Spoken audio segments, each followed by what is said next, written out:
Good evening and welcome to Islandish Podcast, here with your favorite homegrown yams. And I am here with my best friend, one of my, the first person to take a professional picture of me. From This was back days from what it was called, the agency. The travel club, yes, the agency. The agency, wow. when I first got into modeling.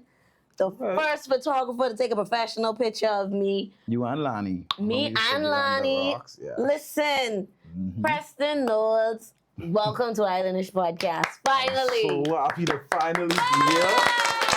The schedule is finally aligned. Finally aligned, but I'm very happy to be here, man. Thank you for having me. It's a pleasure. Now, if you are in Freeport, Grand Bahama, and you do not know who Preston Knowles is, I don't know what rock you are under. You have been prominent in the area of photography for a very, very long time. Yeah. I think you're one of the few people who never really left Freeport. Yeah, only if work allowed or vacation. Yeah, you never even moved, not for schooling, not for work. I mean, college dropout, you know. Yeah, so, let's dive into that. Oh, boy. You are a college dropout. I like to call them that. Proudly I am. Why did that happen? I went to COB, as you know, because we were fortunate enough to meet there. But reasons beyond my control, I just was never able to go off. And I didn't finish at COB because what I wanted to major in, which was architecture, I would have had to move to Nassau, and at the time that wasn't really an option. And the whole going off to college thing just didn't happen. I didn't tell my mother about the opportunity that I had, thinking that I wasn't going to be able to do it, or she wasn't going to be able to do it, and then I got riled for it because she would have made it happen. Right. But nothing by chance. I believe everything for a reason. So here I am today, college dropout and all, and I think I am doing pretty well for myself. I agree, you are. Yeah. And my friend is so multifaceted. Y'all gonna have me say my friend a lot, so get used to it. Because you're not just a photographer and videographer, you're also a director and producer of several plays and also award-winning productions as well. I have to get used to that, yes. We were fortunate enough to win the Star Film film competition in Nassau. And funny enough, with the whole directing and producing thing, even as far as theaters related, I'll start there.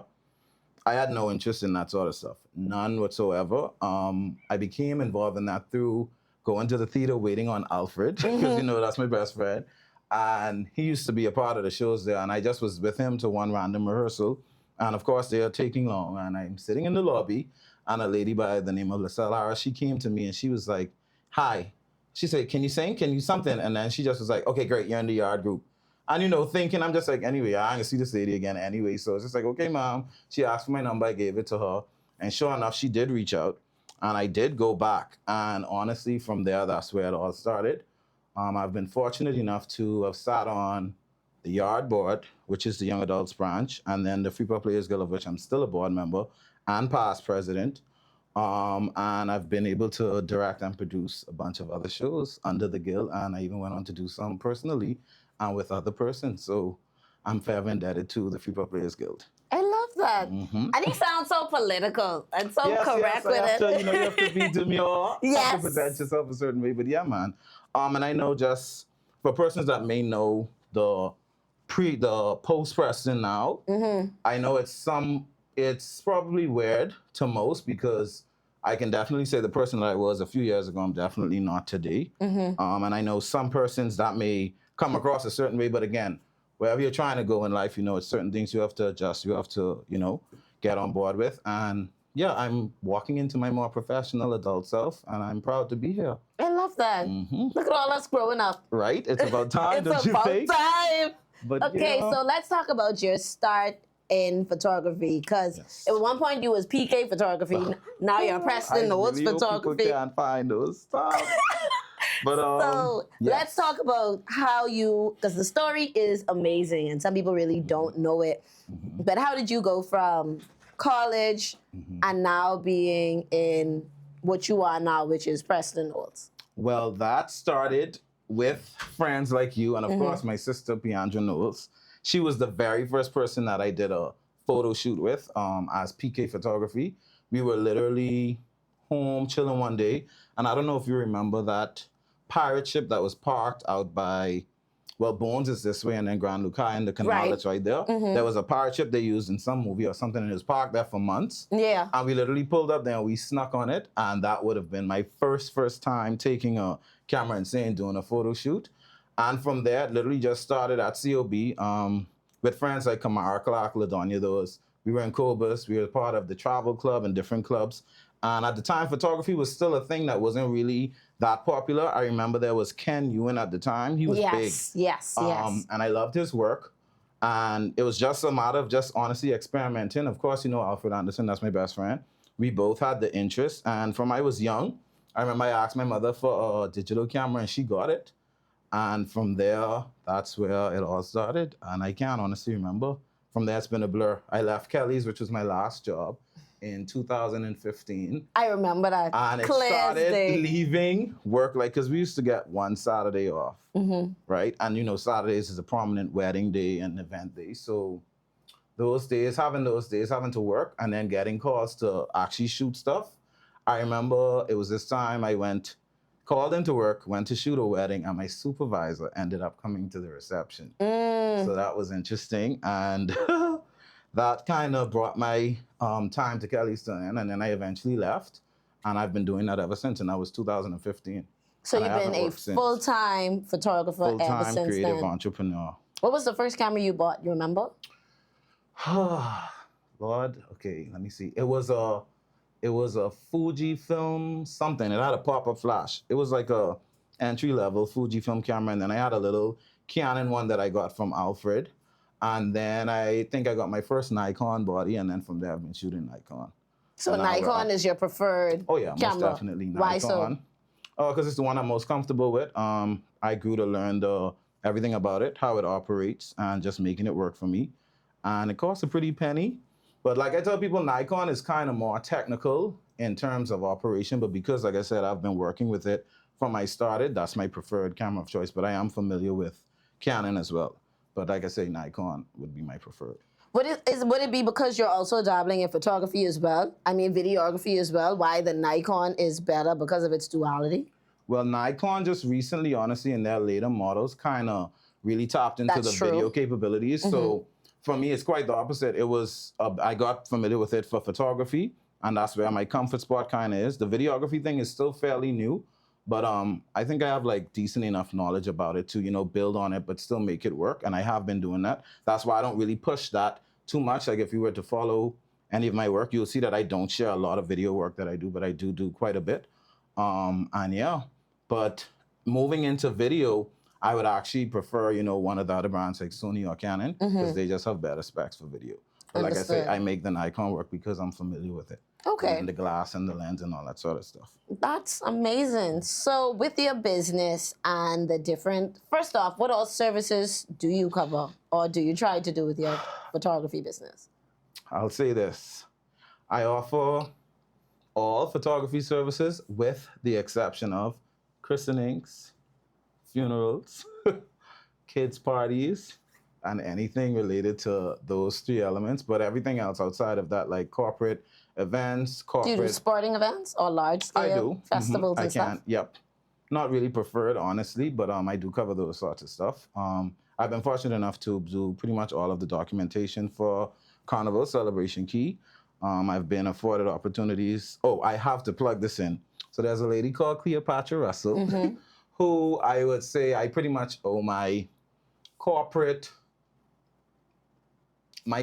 professionalism and just business from that standpoint to her, because Grand Bahama Power Company was the first client that I had with Alfred. We did work for them, and my first time shooting corporate would have been, for them at least at the time, would have been after Hurricane Matthew, where me and Alfred single-handedly documented all of the restoration stuff for the power company. That was quite a task, but through that, I learned a lot. And like I said, it's through people like Cleopatra and, of course, Alfred, taking the risk with bringing me on. Because at the time, that would have been just about 2 years after I left Kelly. So it still was kind of a freelance thing. But literally, we, pat on the shoulder, we frigged that up. Pardon my French. But like I said, it was a lot of work, but we did a damn good job. And, you know, that was pretty much the start of the corporate entry level. And from there, it honestly took off. I've been fortunate to do work for places like Alive, the Shipyard, Jesus, it's so much. I don't even know, BTC, Family Guardian, and just a host of other companies, whether that's portraits, events, or any other sort of work. I've been fortunate enough to do that. And all of that started from, like I said, the Grand Bahama Power Company. Okay, I love it. So what is your favorite type of work to photograph? Honestly, since I started shooting for things like Carnival and stuff, ships and other machinery and things that aren't, human and can say things like, oh, my arms look big. Oh, can you edit this? Can you edit that? Those tend to be my favorite sort of things because it's no critique on, hey, make me look slimmer or stuff like that. The shipping and say I look fat. Right. But I do have a fond love for, I grow to like glamour and pageantry and that sort of stuff.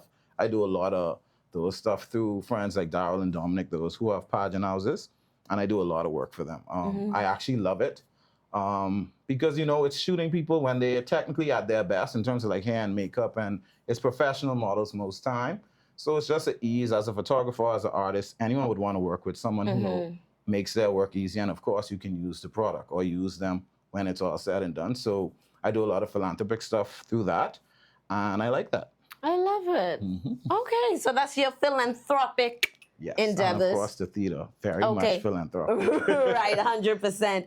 So with that being said, do you think that the risk you took with your photography business is what helped to propel you into taking risks when it came to theater? Definitely. So at the time, and shout out to my mom if she's watching this, when I made the decision to walk away from Kelly's, at that time, that was, when you first get to that age where your parents say, it's time to start contributing to the house, bills. Right. Yeah. So that was that period of my life. And I remember distinctly, I came home the Saturday and I told my mom, I said, you know what, I don't think I go back to Kelly's. I put in my 2 weeks. And she's like, okay, that's good and fine, but whatever you do, just know that you have your commitments that you need to meet at the end of every month, which was at the time, I was like, oh, you'll see how it go. But I knew that she was serious about that. So it wasn't an option for me to sit around and do anything. And I'm sure at those times too, we were living life going out, and I still don't understand how we had the money. That life to be going out Monday, Tuesday, Wednesday, And at the time, still even setting up photo shoots in your house, shooting friends and stuff for $30 and stuff like that. So it's interesting. But at that time, like I say, I didn't have the option of not making it work or not being able to provide for myself. So I kind of took it serious, not as serious as I needed to, but serious enough that I could have met those commitments. And as time went on, and like I said, when I got into certain spaces, more professional, more corporate spaces, it refined the artist or just a freelancer, and it produced, a business person. And I'm still building on that person, honestly, and learning things along the way. But I can definitely say that was why I started. I didn't have a choice. I had to survive and still have to, which I think is something people don't really realize. When you work for yourself, especially in a creative field, we don't get the luxuries that, when persons get off at 5 o'clock, they know that on Friday their paycheck is going to be there regardless of how much it is. It's still a consistent, something you can look forward to. But for us, no, what we make is what we survive off. And we still have the bills. We're still getting older.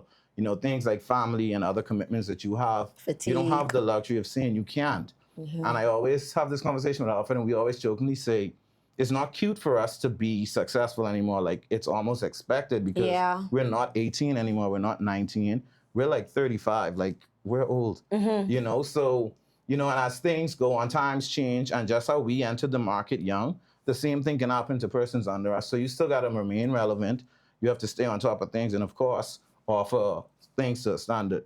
I love that. So we're going to take our first commercial break, but then when we come back, we can really dive into the nitty-gritty of photography with Preston Knowles. Hi, everybody. I'm Jason. And I'm Cheryl. Join us here on Superior Talk Bahamas YouTube channel every Tuesday at 6 for Let's Talk, where we talk about issues that matter to you. We try to come up with workable, practical solutions so we have more action and less talk. See you on Tuesday.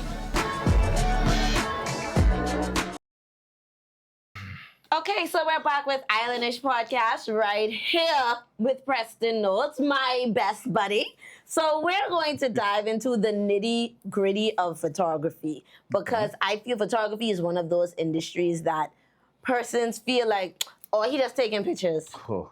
And then it's also one of those fields that people want champagne results with bare money. So let's have the conversation. Let's talk about the behind the scene cost of your industry. So what really goes into being a full-time photographer, videographer, and what do the day-to-day costs look like? What goes into it is one, extreme amount of money, an extreme amount of sacrifice. That's missing events, missing trips, missing parties, to, of course, dive in. And of course, losing things like sleep, which is kind of unhealthy. But trust me, like I said, when you work for yourself, it's a different type of hustle that you're on, especially if you're someone who a lot of persons depend on. Like myself, like I have a lot of commitments, you know, and a lot of it is outside of myself personally. So that's a heavy thing to carry. But of course, I think God gives those challenges to persons that can take it on. And thankfully, through him, I've been able to do that. So definitely, you have to have your money. You have to have a relationship with money that it makes sense. This is something that I'm still even to today learning. You have to sacrifice. You have to sometimes say, I'm not going out this weekend because I need to save for a lens that costs $2,000 or a camera body that costs $4,000, $6,000. You know, a memory card that costs $200 just because you don't want a slow card or something that's going to corrupt while you're in the middle of shooting something. So you got to make the investment in yourself. And that first starts mentally, honestly, by one, thinking that you deserve to make that investment in yourself and then actually doing it and sticking to it, honestly, because trust me, there are some days I'd be lying if I say I haven't had days where it's like, you know what? Maybe I should just pack this stuff up and just go get a job somewhere. Yeah, I've had that and day. then I always think about me as a person. It's just like, you're not going to work for anybody. Yeah. You're not going to survive. Not at this point in my life. Because I've been doing it so long. Right, yeah. It's just like to go back in a working field with having to answer to people, especially in a certain field. It's just like, that's going to be rough, just being honest. So again, things like that propel me because, you know, once you start something, you want to elevate from there. And that's pretty much where I'm at, just trying to elevate my brand, elevate myself, and stick to the course. So you have to be willing to spend that money, be willing to lose some sleep, you even lose some friends in the process, because as you go to places you're trying to get to, everyone can't go with you. And that's just a sad reality of life, that people sometimes are your biggest hindrances. And then for me, like I always tell people, my biggest challenge is myself, because I'm very critical. Anyone that's worked with me on any project know that, buddy, I like to set a standard and I like to stick to it against all odds. Like, I don't care what comes with that. If that requires, you know, having to have a tough conversation or, you know, things that, you know, in the moment may cause some tension or just shift things up a bit, but in the long run, you know that it's for the better. I'm fine being one of those persons, you know, just to get the best overall result. And it's things like that it takes. I love that. So with you being in photography, I mean, we were talking about the champagne taste with the bare money. Oh. Right. When it comes to that, especially for bookings and work that you do, what are some of the unrealistic expectations you come across sometimes? Just like you said, wanting champagne but have the budget of a bear. And again, everything is not about the money. Just being honest, I've done countless work. I still do countless work where I don't receive money for it, or little to nothing. And one of my biggest challenges with people is that trying to get them to understand the value in what you bring. It's not just picking up a camera. It's not just snapping a photo. You know, it's like you came to me because, one, you clearly see something that I have that you want. And then two, that means that I provide something that's, you know, admirable. So our art isn't just snapping a photo. It's literally you're paying me for, after I snap that photo, I have to go home and, like I say, lose hours of sleep worrying about, okay, I have to move these bumps off of your face. I have to, because just naturally, you know, as you build relationship with clients, you understand what it is they look for. Right. And even moving into like this day and age with the whole AI concept, I always tell people, they ask me, how do I feel now that AI is doing all of these photo prompts and stuff like that? I told people AI has always been here. If you look at photo editing software, it's like Photoshop was the first levels of AI. Right. When we retouch, and back then it was airbrushing, a word that I hate. But when you look at things like that, it's always been around. And it's been from people, you know, I guess not really being comfortable with their imperfect selves. So our job is kind of, it's a rock and a hard place, honestly. But people just have to be realistic with their expectations, you know. Like, when you come to us, be realistic and say, okay, I'm only paying this amount. I can't reach for the stars. Or at least come in a way where it's, you know, it's not insulting or not degrading to say. And then, again, you may not be everyone's cup of tea.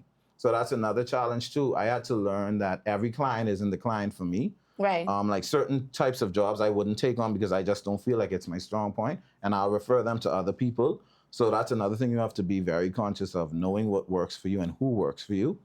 Because I've done some jobs in the past that I'm not proud of, and I like I said, I'm my biggest critic. So I'm horrible with posting. I always get riled from Alfred Colette. All my friends always tell me, you need to post work. Like, this is good. Why aren't you sharing it? And again, it goes back to things like that imposter syndrome and just always overthinking that this is not good enough or it's not to your standards. So I'm working on not letting perfect be the enemy of good. Shout out to Cleo. Ever since she said that to me a few years ago, it kind of stuck. And that's kind of a space I'm operating in within my business, not being so nitpickish on myself and just actually sharing the art. And I guess another challenge would be time. I don't think people understand and respect time outside of that hour or 2 hours that you're going to be in front of the camera. Like I say, it's hours of post-processing, editing. Especially with things like video, where you have to literally sit down and watch something and listen to something a million times over and over to get the right cut. You got to worry about, oh God, this shot is overexposed. How do I fix this? And you can't go back to a client and on say, a let's wedding and record say, that again. hi, I need you to get married again because I missed this shot. Right. Or, you know, so it's a lot of things, and you don't just pay for that physical snap of a picture or that press of a shutter. You pay for everything else that comes with it, the creative process, the thinking, the editing, and like I say, the time above all. And other than that, I think those are just the biggest challenges. I love that. So getting into that, especially with events and special moments, I know those are difficult because I've helped you with a few of those. Yes. I just remember, shout out to my first assistant. Hi. Yes. Yeah, you will call me and be like, Yams, I have this wedding, Dress bigger than I professional. expected. Yes. Well, as much black or black flats, I can need you to help me do this work. So Most definitely. with that being said, and with those type of jobs where you're working with third parties, because then at weddings, you have the wedding planner, you have the bridal party, you have family, you have all these different things happening. What are some of the challenges, good and bad, experiences that you've had in doing that type of work? Or things that happen that people don't think about that goes into the cost that you charge for weddings? Okay, so like with weddings and stuff, I normally have a consultation process where you speak with the couple well ahead of time when they first come with the general inquiry, and you just kind of get an idea. That's your first time to really feel out the client, to understand one, like I said, if this is a client that you need to take on, because sometimes you'll know from the onset whether or not you need to walk into a job regardless of how much money it's paying. And that's another thing I learned. All money is not worth it no matter the amount. Yeah. Some things you just walk away from to save yourself stress, save yourself possible, brand tarnishing, damage and stuff. So you just have to, you asked me about weddings. Weddings, yes. So working with things like a plan and from a consultation standpoint, you kind of get that first feel for it. Now, I'll use this as an example. Brides are technically very in their head and they're very hell-bent on what they want. But I think sometimes they're unrealistic, especially if you're coming from a foreign country or foreign land to come here. It's just things like simple things. One, island heat is different from coming from New York, right, or coming from some cold place to come here to get married in the summer because you think, paradise, blue skies, clear waters, all that sort of stuff. The sun is real. So normally you would try to, in those initial consultations, explain to people that, okay, a bride may say, yeah, I want my wedding to be at 12 o'clock in the day outdoors. Mom, I don't think that's wise. Right. Simply because your makeup is going to be gone. Your husband is probably going to have sweat on his armpits and stuff like that. And those are things you have to consider. Again, you're not just paying for the click of the camera. You're paying for this sort of stuff, this attention and this care to detail. And then things like planners, they too have to remember those things. Like I've been fortunate to work with some amazing people. Shout out Davina of MYB, Andrew Forbes. and some others that I've been able to work with. And I think they all do a good job at just managing clients' expectations. That's a big thing. And I feel like that's something where you could kind of fall short. And 2, time. You have to make people realistic of time and also with yourself. Like, I can't just say, okay, I'm going to shoot your wedding, give you 4 hours coverage, and lie to you and just say, yeah, I'll be able to catch all of that in 4 hours, knowing that your wedding is in West End, you're taking photos at Tino Beach, and your reception is at Blair House. 4 hours is, I would not sell that option to a client because that's just not realistic, or you won't get the coverage that I'm sure you're looking for. So it's being honest with clients, being honest with yourself, managing expectations, and then, of course, the overall commitment to a final product. Whatever you tell clients they're going to get, ensure that you give it to them. And that's a big one, too, because, like I say, if you miss certain things on certain days and certain events, you don't get a do-over. Right, yeah. And weddings is one of those things that you shouldn't do more than once. So, like I said, you don't have the luxury of going back and telling a client, oh, hey, I missed something. But sometimes it happens. Now, whether it's the fault of you, like equipment fault or weather or something like that, or sometimes, most times, if in my case, if I miss something to the one, it's because the timing didn't allow or things didn't go according to schedule. So in those moments, you have to know how to manage dealing with things like that. So there's a way to kind of handle disgruntled clients while still being respectful, but sometimes you have to assert, a certain level of firmness just so that they don't run over you. Right. So that's another challenge that people need to be careful of. You have to be able to handle people in good and bad situations. And I think I've been fortunate enough to kind of be a good handler on that. So, okay. Yeah. All right. So far, you're knocking these questions out the park, but we're about to get a little bit deeper after this commercial break. Yo, what's up, Bahamas? My name is Andrew Williams, aka Cat. And I'm your boy Mix. And we're representing Off the Bench, the #1 talk sportcast in the Bahamas. In the world, my boy. My bad partner. So we cover anything sports throughout the Bahamas. We cover our Bahamian athletes wherever they are, and they're making waves in sports. We cover them. Hey, just tune in. That's every Wednesday here on Superior Talk at 6:00 p.m. Sharp. The #1 talk show in the world, Craig.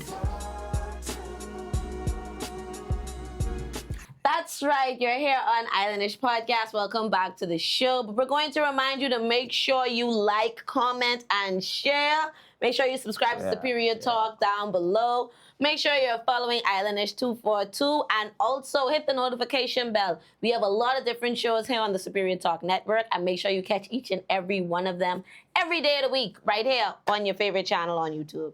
Now, Mr. Knowles, let's dive a little bit deeper.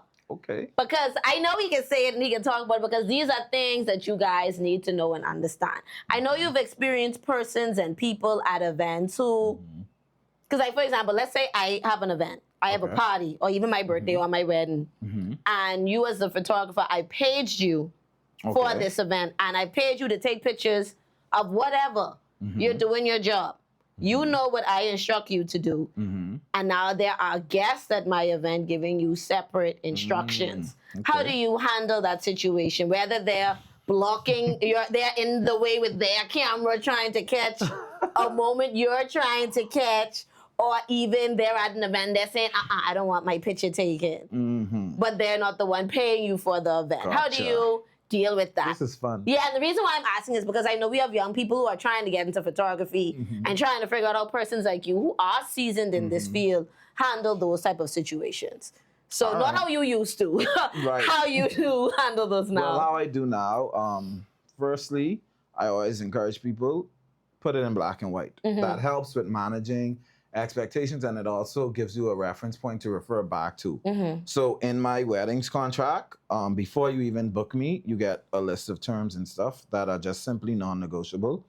One of them is the fact that, if there's going to be another photographer or videographer there, I need to know that in advance, just so that I know on the day of that one, I'll be working along with another independent photographer or videographer, so we don't obstruct each other and we don't get in each other's way. And just so that I'm aware that someone else will be capturing this particular moment, which is designed for you and your spouse and your family to be intimate. So that's one thing. And when you encounter difficult people, like I say, that's in my contract. I don't really answer the persons who didn't hire me. If it's events, and I simply go around, like I have a standard way of doing like receptions. I'm gonna come in, get my detailed shots after I would have just gotten the formals with the couple, and then I usually go around to the tables and I literally ask every single guest there, if they want a photo. Some persons agree, most agree actually, and then there are one or two who would say no, and then there's some that are even rude and say, I don't want my picture taken, don't take my picture for whatever reason. But again, you have to be able to manage people without, showing it on your face or being rude. So I simply just say, okay, or I'll do my little praying hands and just go to another table. And like I say, when you encounter difficult people, literally, I find that the best way to do it is be graceful about it. You could even smile it off sometimes. Some people will try you who don't pay you, especially at weddings. I find that persons sometimes forget that it's not their day. And the persons who will usually pay you, whose day it is, they're normally tied up either, talking to this one, hugging this one, dealing with whatever stuff they had prearranged that probably isn't, happening. And you just kind of, keep everyone in their lane. Like I say, respectfully. I have no problem with asserting myself when need to. I'm sure that persons that work along with me know that's very well. Fact. I don't tolerate disrespect. I don't think anyone should. I'm always respectful first. So if it ever gets to a point where it gets beyond that, believe you me, it was a situation where it probably was, antagonized. But like I say, I try to always deal with everything respectfully first. And I'm what you see is what you get. So when I'm shooting, I'm very personable. I try to keep people comfortable. That's one thing I love to offer when people shoot with me. I need you to be comfortable in front of me so that you can then give me a product that doesn't cost me have to work too hard thereafter. So, I normally allow you to see some pictures just so I can kind of gauge, okay, I noticed she liked the shots where she looked like this. So I'll do more things geared towards that. Or, and like I say, certain music choice, I'll ask you, do you have a preferred music you want to hear while on set? Or do you mind if I play this particular music, stuff like that? And just things like that. Okay, awesome. I see that you also do drone work. Oh, yes. You also do drone operating. Love drone operating. How did you decide to get into that? And also in general, what formal training have you done, whether it's courses, classes, whatever, as it relates to photography and videography and drones? All of this stuff is philanthropic at first and freelance. My father's a photographer. Shout out Preston Knowles. He's been a photographer. He's shot a lot of persons that I'm now shooting their weddings. When I normally ask to the one back in the day, it would have been my dad or somebody who shot it. So that's always interesting to hear. But people would think that it was a situation where I worked along with my daddy and then he passed it on to me. But no, I just always kind of naturally had a knack for it.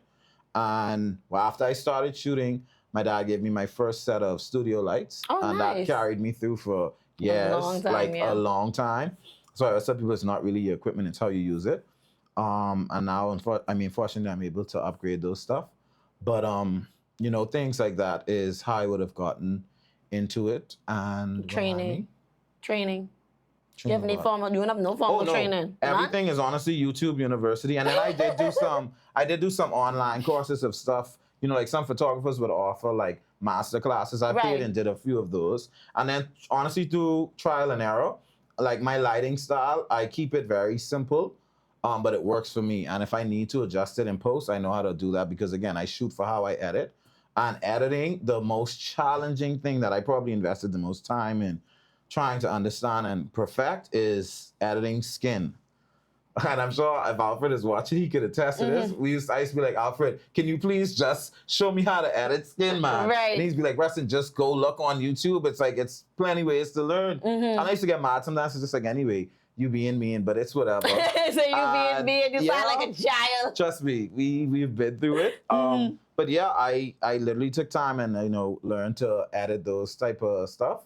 And like I say, that's why beauty and glamour is my favorite thing because I know what went into getting where I'm at now. And I actually look at some things that I do and I'm actually taken aback and I'm proud to say, I took that. That's a very nice photo.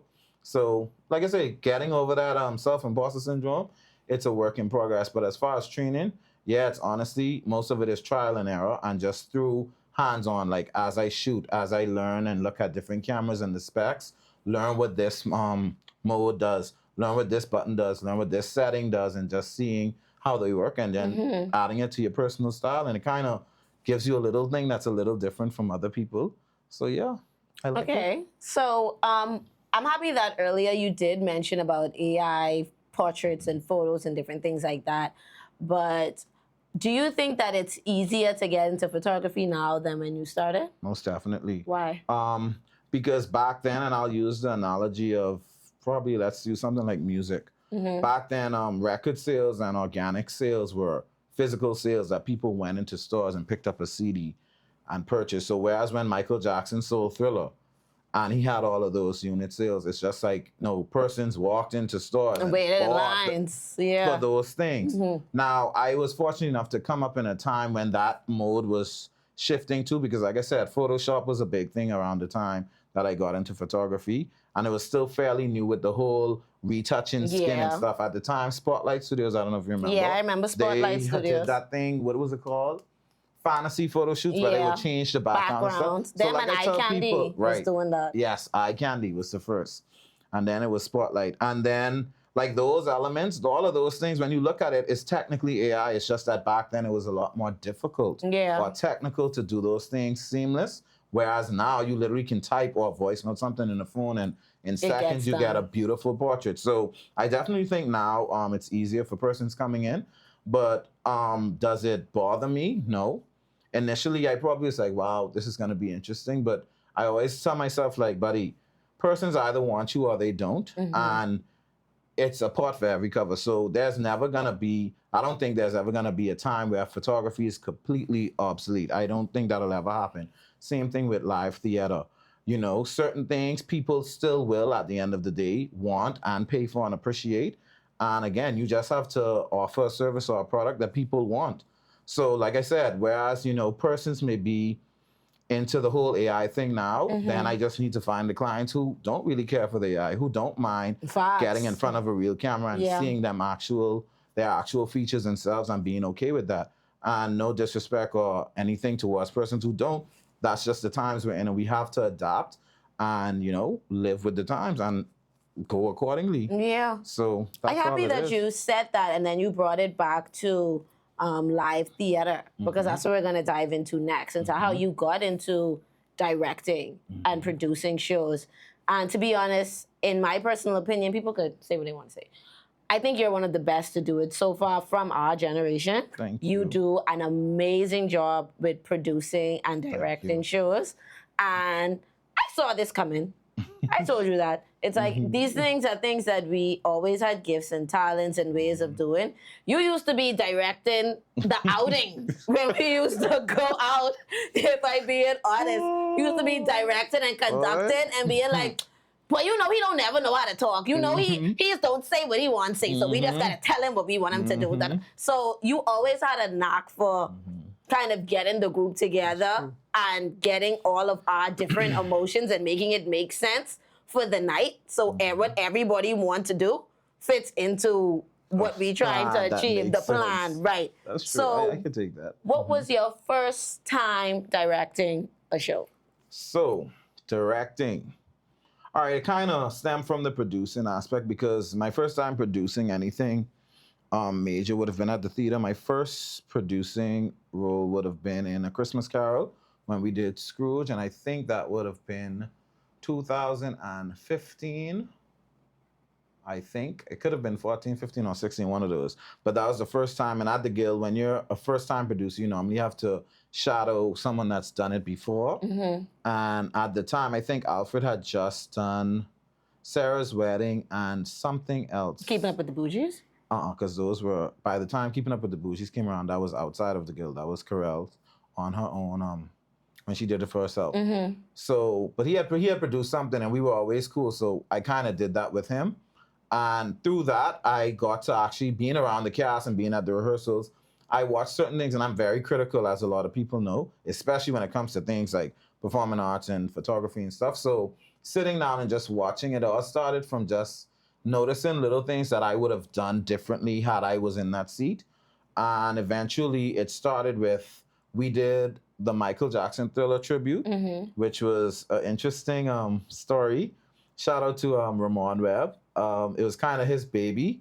But at the time when we were rehearsing and going through it, we noticed that through the direction, with him taking it on and being in it, which was already a feat, we kind of had to assertively say, you know what, just be the talent in it and just let us take over and deal with that part of it. And I think that would have been probably the first thing I guess I directed. But when it moves to stage, the first thing I directed by myself would have been Perfect Wedding in 2021. That was Hurricane Dorian. Whenever that was, when the theater was still closed and we had a showing of Perfect Wedding in the lobby. And that literally Dorian came... was 2019, darling. Okay, so that would have been 2020, whenever Alfred was president. Yeah, that was 2020. We were just at the point, I was tired of hearing that, but we can't, there's no theater, we can't do performing arts. And literally out of frustration, I just was like, well, I'll put on the play, I'll direct and produce it. And at the time it was COVID. So we couldn't have large audiences and it was in the lobby. And that was just a big challenge all on its own. One, coming together for rehearsals, making sure no one gets sick. Two, figuring out how we only could have 30 people max at a venue and need to make this make sense. So it was a lot. But thankfully, I'm proudly able to say that that show was really good.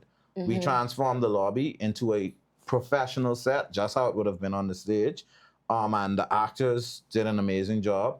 I directed them, and like I said, produced it, so all of the content and stuff. Literally directing, going home, creating flyers, taking pictures, going home, edit, putting together flyers, sending out videos, printing tickets, going to run and make sure, get stuff to the box office, pick this up. It was a lot. But I find that I work good in environments like that, honestly. It's stressful, but I guess after so long of such a bad habit, you kind of, you're able to take on more than the average person. So that then moved me around to being the production manager for people like Georgia Taylor from Georgia School of Dance. For the past, I think, 4 or 5 years, I've been a production manager and producer, and we've been faring pretty well with that. And it's just something I love. And of course, at the theater, and then most recently, I was able to direct and kind of produce for A Man's Point of View, which was a partnership between myself and Corey Damianos, who wrote the play, and that did well. My first directing role where I was paid for it would have been through Karel Pinder. After I worked along with her brother, Kenton Ressisol, Perfect Wedding. He did it the first time. I did it the second time, and we've been working with Karel from the onset. And she called me, she's like, look, I have a group that wants to do a play for their sorority, and they want to do something different, so they want to do a show. She's like, listen, this is what they're working with budget-wise. Would you like to direct this? And at first I was like, this is where it gets technical, because it's like, now money is involved. I don't know. So after some thought, I did it, and the show was good. People like Tempest, who was just on before me, was fortunate enough to be in that. We had a very good time. I think the process went very smoothly. It wasn't like, it didn't feel challenging at all with that particular group. That show was like, we had a time, and the show was good. It was only done for 2 nights because it wasn't done at the theater. It was done at BUT Hall, and it was for the sorority. So it wasn't like for a guild or anything. And then from there, I was able to do Risen for Christ the King, which was most recent Easter Pass. I directed that. That was another commission job. And yeah, different things at the theater and little socials and stuff like that. So it's been good. And then the film with In Sickness and in Death and Fate or Fortune, which we, like I say, able to win the competition with those. So it's been a good ride. I gotta bring you back because now we over an hour talking and we only scraped the surface. That's fine, but it's God is good. Yeah. You really doing the damn thing, boy. With no formal training, I always tell people, especially now than ever. That's why I like that you asked me about training and what you studied and stuff. Yeah. If I could give advice to anyone, young or old, one, it's never too late to start anything. That's anything in life. Once you literally just commit to it and go after it wholeheartedly, like take the sacrifices, be honest with yourself, manage your resources, and anything is possible to any young because a lot of people feel like you know a lot of people in these fields that you're in. Like you know them for years, or people, this family and stuff like that. A lot of people don't even know me outside of like Freeport. Like when I go to Nassau, I consider myself a very small fry. Mind you, not that I don't think my work can compete with persons in Nassau I stand next to, but it's just like, and that's a good humbling thing to just remind me that, boy, no matter how acclaimed you may be home or anywhere, just know that somewhere else in the world or somewhere else, you're still no one. Right. And I think that's something everyone needs to remember and stick to. And once you move in that space, It'll keep you working. it'll keep you grounded and it'll keep you, on your game. Like I say, I'm very critical of myself, but again, and you want things to a certain standard, you have to be. You can't just put things out for putting things out, say. Right. And that's kind of advice I'd give to anyone coming into the field.